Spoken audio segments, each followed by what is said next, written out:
Head urology, kidney transplant and robotic euro-oncology max hospital में कार्यरत हूँ। हमने हाल फिलहाल में एक 19 महीने के बच्चे का ऑपरेशन किया है। 19 महीने के बच्चे के ऑपरेशन में कुछ बहुत सारे इम्पोर्टेंट तथ्य हैं जो कि सामने आते हैं। बच्चे को एक कंजेनाइटल बीमारी थी जिसमें जो किडनी है वो हॉर्सशू शेप थी, मतलब किडनियाँ अलग नहीं थी, नीचे से जुड़ी हुई थी, पेट में नीचे के हिस्से में थी। साथ में उन किडनियों में रुकावट थी जिनको हम यूरेट्रो-पेल्विक जंक्शन ऑब्स्ट्रक्शन बोलते हैं, मतलब किडनी से जो यूरेटर निकलता है उन दोनों के जंक्शन पे दोनों जगह पे रुकावट थी, जिसके कारण से किडनी फूल गई थी, किडनी बिकॉज यूरिन ठीक से उतर नहीं रहा था। साथ ही साथ में बच्चे में गॉल ब्लैडर के अंदर एक स्टोन था और लीवर से जो पित्त की नली निकलती है जिसको हम सीबीडी बोलते हैं उसमें भी एक स्टोन था। तो इन दोनों प्रॉब्लम के चलते बच्चे में आगे क्या क्या परेशानी आ सकती है, इन प्रॉब्लम से किडनी फेल हो सकती है और लीवर में इन्फेक्शन होके लीवर भी फेल हो सकता है। तो दोनों ही कंडीशन बच्चे के लिए ऐसी थी कि जो जानलेवा हो सकती थी। इन सब में सर्जरी जब टीम ने ये डायग्नोज किया तो हमने गैस्ट्रो टीम से बात किया, हमने पीडियाट्रिक टीम से बात किया, ये डिसाइड करने के लिए कि बच्चे की सर्जरी ही करेंगे और सर्जरी करके ठीक हो सकते हैं। ये सर्जरी बेसिकली हमने 3 सर्जरी एक साथ की जिसमें दोनों किडनियों की रुकावट को हटाया गया और गॉल ब्लैडर को निकाला गया।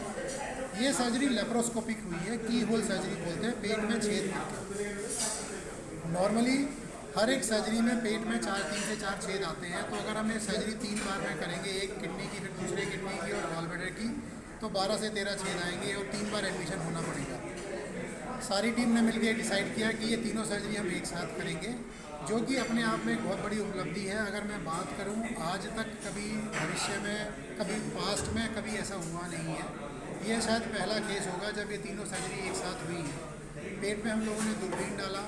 दूरबीन डालने में हमें चैलेंज ये आता है कि पेट में हमें स्पेस चाहिए होता है। एक तो बच्चे का स्पेस छोटा है, साथ में किडनी फूली हुई है तो और स्पेस कम हो जाता है। बट क्योंकि हमारे पास मैक्स हॉस्पिटल में सारी advance techniques, advance instrument available है और बहुत ही एक्सपर्टाइज टीम है। दोनों किडनियों की सर्जरी की गई, दोनों की रुकावट हटाई गई, गॉल ब्लैडर निकाला गया बाय डॉक्टर अजय यादव जो गैस्ट्रो टीम ने किया।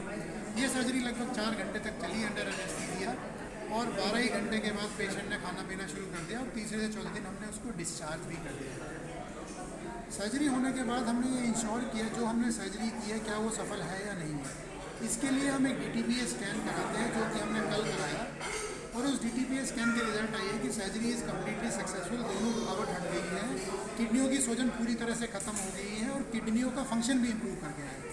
तो ना ही हमने सर्जरी की और सर्जरी को कितनी सफल हुई है उसको हमने बाद में टेस्ट करके ये सुनिश्चित किया कि सर्जरी इज़ कम्प्लीटली सक्सेसफुल। इसमें चैलेंजेस, छोटा बच्चा, पेट में छोटा स्पेस, एक कंजेनिटल बीमारी जिसमें किडनी नीचे की लोकेशन में होती है और बहुत सारी नसें होती हैं जिनको चोट लगने की शंका होती है, प्लस 3 सर्जरियाँ एक साथ, लंबा एनेस्थीसिया ड्यूरेशन, ये सारे चैलेंजेस थे। इन सारे चैलेंजेस को पार करते हुए हमने ये सर्जरी को सफल बनाया और अब बच्चा जैसे आप देख पा रहे हैं वो बिल्कुल ही स्वस्थ है, खेल बुल रहा है और आगे जीवन में इसके चलते उसका कोई चैलेंज नहीं है। Thank you.